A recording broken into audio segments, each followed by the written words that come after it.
Hello hello. तो कैसे हैं आप सभी लोग? उम्मीद करते हैं कि आप सभी अच्छे होंगे। और पढ़ाई लिखाई कैसी चल रही है? पढ़ाई लिखाई भी उम्मीद करते हैं कि अच्छी तरह से चल रही होगी।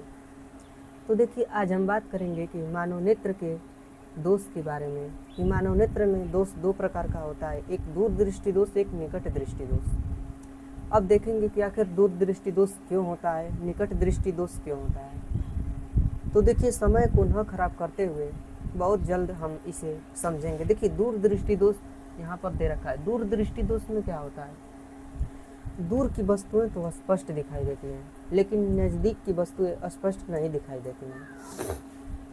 देखिए, दूर की वस्तुएं स्पष्ट दिखाई देती हैं, फिर भी इसका नाम दूर दृष्टि दोष है। ऐसा क्यों है? क्योंकि स्पष्ट दृष्टि की जो न्यूनतम दूरी है वो हमारे पिछले वीडियो में आप लोग देखिएगा, उसमें बताया गया है वो 25 सेंटीमीटर से दूर चली जाती है। और जब स्पष्ट दृष्टि की न्यूनतम दूरी 25 सेंटीमीटर से दूर चली जाती है तो उस आँख, उस नेत्र में कौन सा दोष होता है? दूर दृष्टि दोष। अब देखिए, दूर दृष्टि दोष के लिए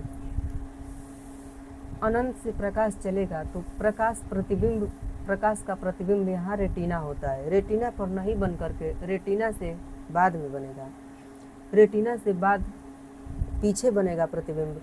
तो इसीलिए ये वस्तु हमें स्पष्ट नहीं दिखाई देगी।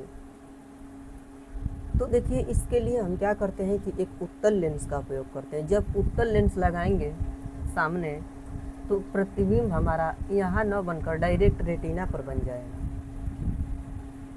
अरे, बात को समझिए। देखिए, जैसे मान लीजिए कि ये दूरदृष्टि दोष है, तो जब ये दूरदृष्टि दोष है तो यहाँ पर अगर कोई उत्तल लेंस का प्रयोग करेंगे और ये हमारा नेत्र है तो प्रतिबिंब डायरेक्ट हमारा कहाँ बन जाएगा? तो ये है रेटिना, रेटिना पे बन जाएगा, जिससे हमें स्पष्ट वस्तु दिखाई देने लगेगी। अब इसका कारण क्या हो सकता है? दूर दृष्टि दोष के कारण हो सकते हैं।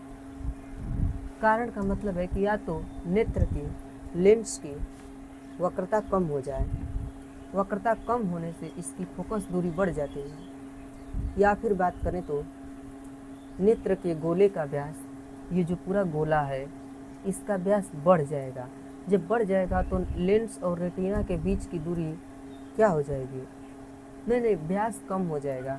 जब व्यास कम हो जाएगा तो नेत्र यहाँ पर है और ये रेटिना है, इसके बीच की दूरी कम हो जाएगी तो प्रतिबिंब यहीं पर न बनेगा। तो ये दूर दृष्टि दोष का है। अब बात करते हैं निकट दृष्टि दोष की।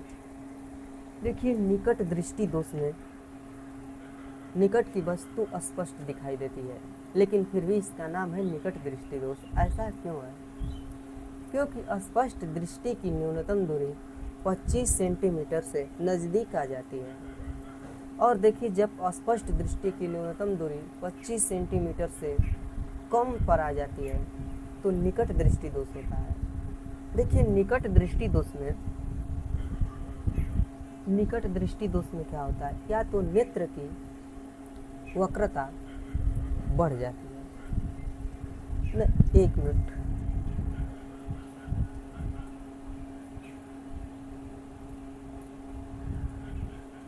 इसमें नेत्र का फोकस बढ़ गया है, इसमें फोकस कम हो गया है। एक मिनट, वक्रता त्रिज्या छोटी हो तो फोकस अधिक होगा। वक्रता, हाँ देखिए, इसमें क्या होती है? लेंस की वक्रता बढ़ जाती है। जब लेंस की वक्रता बढ़ जाती है जिससे इसकी फोकस दूरी क्या हो जाती है? कम हो जाती है।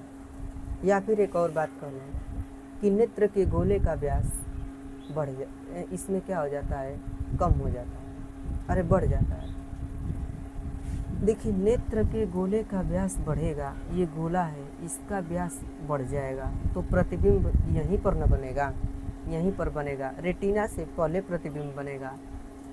अब इसको दूर करने के लिए हमें अवतल लेंस का प्रयोग करना पड़ेगा, तब जा कर के निकट दृष्टि दोष होगा। देखिए, बात को समझिए। ये मानव नेत्र है, यहाँ पर नेत्र है, यहाँ पर है रेटिना। और जब क्या होगा कि इसका, ये पूरा गोलाई है, इसका व्यास क्या हो जाएगा? ये गोलाई है, ये दूरी अगर बढ़ जाएगी तब यहाँ से प्रतिबिंब, प्रकाश की किरण यहीं पर मिल जाएगी। लेकिन प्रकाश की किरण जो है ऐसे चलती है तो डायरेक्ट इसको रेटिना पर मिलना चाहिए। यहाँ पर ऐसे प्रकाश की किरण चली, ये है लेंस, यहाँ पर रेटिना पर मिलना चाहिए। लेकिन ये व्यास बढ़ जाएगा। जब व्यास बढ़ जाएगा तो क्या होगा, रेटिना से पहले प्रतिबिंब यहाँ पर बन जाएगा।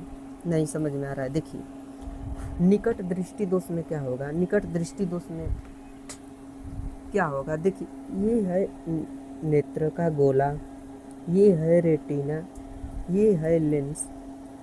जब प्रकाश की किरण सीधी जाएगी तो लेंस से टकराने के बाद यहीं पर प्रतिबिंब बनना चाहिए, जिससे हमें स्पष्ट दिखाई देगा। लेकिन ये जो गोलवा है इसका अगर व्यासवा बढ़ जाएगा तब क्या होगा, देखिए व्यास बड़ा कर देते हैं। जैसे ही इस गोले का व्यास बड़ा कर देंगे और यहाँ पर लेंस है तो प्रकाश की किरण चलेगी और पहले ही प्रतिबिंब यहीं पर बन जाएगा, क्योंकि व्यास बढ़ गया है तो इसीलिए यहीं पर प्रतिबिंब बनेगा। और हमारा रेटिना यहाँ पर है और प्रतिबिंब जब रेटिना पर नहीं बनेगा तो हमें कहाँ से दिखाई देगा, नहीं दिखाई देगा। इसलिए ये प्रक्रिया निकट दृष्टि दोष में होती है।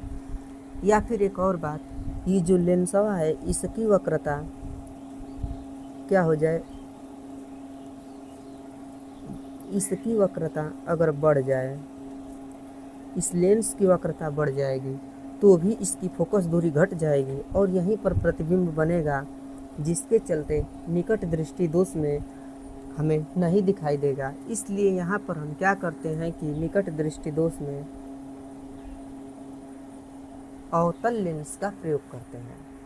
अवतल लेंस का प्रयोग करने से हमें निकट दृष्टि दोष में स्पष्ट रूप से दिखाई देने लगता है।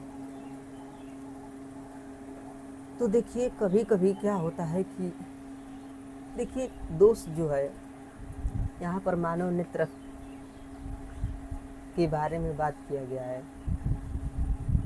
अब मान लीजिए कि चश्मा लगाना पड़ता है, तभी तो जा कर के दोष दूर होगा। चश्मा में लेंस रहेगा। अब देखिए एक बार और समझिए, दूर दृष्टि दोष में क्या होता है। दूर दृष्टि दोष में होता ही है कि देखिए ये है हमारा लेंस, ये है आँख का गोला, ये है लेंस। प्रकाश की किरण चलेगी, प्रतिबिंब को रेटिना पर बनना चाहिए, ये है रेटिना। लेकिन इसमें क्या होगा कि जब वक्रता गोले की कम हो जाएगी, जैसे मान लीजिए कि इसकी वक्रता कम कर दे, छोटा सा बना दे, तो ये है लेंस। जब प्रकाश की किरण ऐसे जाएगी तो इसका प्रतिबिंबवा पीछे यहाँ पर बन जाएगा। तो क्या हुआ, इसमें ये जो गोलाई है ये कम हो गई, तो इसलिए नेत्र के गोले का व्यास कम हो जाता है, पहला कारण। और दूसरा कारण ये होगा कि या तो लेंस की वक्रता कम हो जाए, या तो लेंस की वक्रता कम हो जाए जिससे उसकी फोकस दूरी बढ़ जाए, तो ये प्रक्रिया दूर दृष्टि दोष में होती है। और इसमें उत्तल लेंस का उपयोग करते हैं। इसमें हम उपयोग करते हैं